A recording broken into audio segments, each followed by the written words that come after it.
Yun oh. Hi guys, for today's vlog natay gabrihan diri nga sakyanan. Sakop ni siya sa Bakwag. Shout out to sa tanan taga Kampo Bakwag. So na ako din sa inyong area. Na dire si Boy Able, nangabli na pud og sakyanan.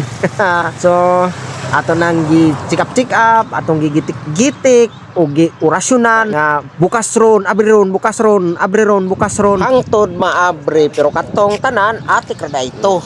Asa madag orasyon. So gikap-hikap pa nato diha gili-li nya nagmaritis-maritis ta ginagmay para ba nga kanang dili kayo pressure ba hunahuna na napoy nag-assist ako utol. Nya padayon naman ta gitik-gitik aning sakyanan. Nya padayon naman ta og li kay na may lilianan mo nang li umpod nato. Ato gi kuan gi paispatan dito sa ilawom para makita ang urimos. Kay dili maklaro kay medyo tinted man. Ug unya gikuyawan ko din hindapita kay daghan og sakyanan ng labay mga dagko pagadzud. Dinhi na area ako na gid paspasan kay kung nakita ninyong kalibutan langit arang baga sa dagom. Manang kinumpaasan na ni. Kung idyo makita aw na silib-silib mura bag naigi kuan nagili nga unsa pa diha. Pero ang tinuod gili kung pwede na ba?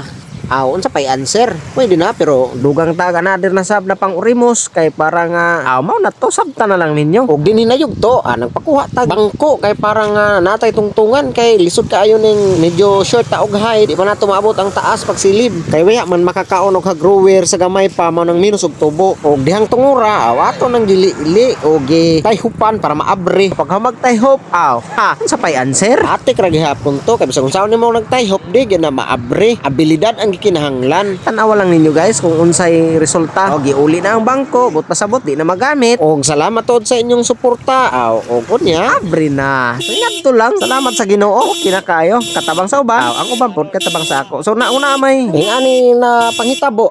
I-recommenda don sa ako. Ing na lang ko. Moro to. Matik na.